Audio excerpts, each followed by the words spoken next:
Examine the reality of the modern probation system, and a striking contradiction emerges. For hundreds of thousands of people, administrative paperwork directly locks cell doors. When an individual on community supervision breaches a rule without committing a new crime, the system classifies it as a technical violation. This chart visualizes how individuals exit the probation system. Less than half successfully complete their terms. The data reveals more than 150,000 people are incarcerated strictly for technical rule-breaking. Breaking down those revocations reveals a concentrated pattern. The vast majority stem from missed appointments and positive drug tests. The system operates on a baseline of standard conditions. These are legally mandated rules that dictate almost every facet of a probationer's daily life, from exact curfews to where they work and where they live. Navigating these overlapping mandates while managing poverty or illness makes minor infractions a statistical certainty. By wrapping daily life in a web of hyper-strict rules, the framework criminalizes basic existence. A simple administrative error is instantly converted into carceral punishment. Consider a highly common scenario within this system. An individual takes a court-ordered urine screen. The result comes back positive for methamphetamines. When questioned, the individual accurately denies using any illicit drugs. Relying exclusively on that screen, the officer files a formal violation. Because the individual denied using illicit drugs, the officer simultaneously files a second distinct violation: failure to be cooperative and truthful. The individual is entirely toxicologically sober, yet because of a flawed test, they face prison for essentially committing perjury to their officer. This dynamic creates a shadow adjudication system. Probation officers act as the ultimate arbiters of truth, bypassing judges and juries to decide the facts. These stacked violations function as engineered components of the supervision architecture, designed to convert testing limitations into actionable legal defaults. Vague standard conditions weaponize the known limitations of chemical testing. The system bypasses standard due process entirely, deliberately punishing objective medical realities as intentional deceit. To understand how this test fails, we must look at the immunoassay test. It doesn't read a specific molecular signature, relying instead on antibodies that pattern match broad chemical shapes. When someone uses illicit dimethamphetamine, the molecule locks perfectly into the receptor, triggering a positive flag.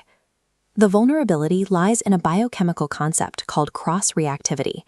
For methamphetamines, this cross-reactivity is driven by a specific structure called the phenylethylamine ring. Look at the molecular structure of bupropion, an antidepressant sold as Wellbutrin. Embedded directly within it is a phenylethylamine ring that perfectly mirrors the core shape of methamphetamine. The receptor cannot tell the difference. The legal prescription locks into the exact same slot, triggering a false positive result. Bupropion is not an outlier. Medications like the sleep aid trazodone, the blood pressure medication labetalol, and the diabetes drug metformin all share this exact structural vulnerability. Without knowing a patient's exact pharmacological profile, an initial immunoassay screen is scientifically meaningless, yet the justice system processes it as definitive proof of illicit activity. Once that unconfirmed positive screen enters the administrative state, the biochemistry is entirely ignored. State statutes dictate standard probation conditions, including mandates requiring individuals to be cooperative and truthful. However, these rules completely lack strict legal definition. This creates a rigid decision matrix. When the probationer accurately denies using illicit drugs, the flowchart splits into two red violation tracks, one for drug use and one for lying. This mechanism leverages a chemically flawed premise to automatically generate a secondary behavioral violation. By making this determination, the probation officer unilaterally acts as toxicologist, judge, and jury, relying exclusively on unconfirmed data. Undefined standard conditions grant non-medical officers the unconstrained bureaucratic power to transform objective medical realities into punishable legal offenses.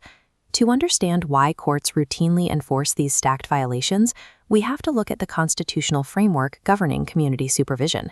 In the foundational case Morrissey v. Brewer, the Supreme Court established the specific boundaries of due process for individuals on probation and parole. Morrissey established the status of revocation hearings as distinct from criminal trials, stripping probationers of the fundamental constitutional protections they would exercise during a standard prosecution. The standard of proof plummets. A judge does not need to find guilt beyond a reasonable doubt. They only need a preponderance of the evidence. Under this diminished standard, probationers are frequently denied their Sixth Amendment rights to confront adverse witnesses. They rarely get to question the laboratory technicians who actually processed their drug screens. This evidentiary gap is worsened by a secondary constitutional crisis: the improper delegation of judicial authority directly to local probation departments. Appellate courts have pushed back on this overreach. In cases like People v. Smith and U.S. v. Martinez, judges explicitly ruled that probation officers cannot unilaterally mandate medical or residential treatments. The Department of Justice has reinforced this boundary, concluding that penalizing prescribed medical treatments, like medications for opioid use disorder, violates the Americans with Disabilities Act. When you combine the reduced evidentiary standard of Morrissey with unconstitutional delegations of power, you create a systemic deficit. Traditional constitutional safeguards are completely bypassed. There is only one viable method to break the truthfulness trap. You have to override the bureaucratic standard with a rigid scientific standard. That requires a specific intervention: gas or liquid chromatography mass spectrometry, known as GCMS or LCMS. It is the gold standard for confirmatory drug testing. Unlike the shape-matching immunoassay, mass spectrometry isolates the exact molecular mass of the sample. It definitively distinguishes a legal prescription from illicit methamphetamine. Securing this defense requires strict documentation. As seen in cases like Power v. Epps and U.S. v. Cheney, the legal reality for probationers is harsh.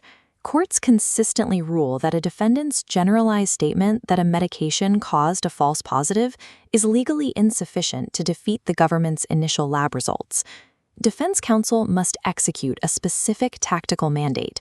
They must formally demand confirmatory mass spectrometry testing and meticulously document their client's pharmacological history. This scientific intervention shatters the stacked violation.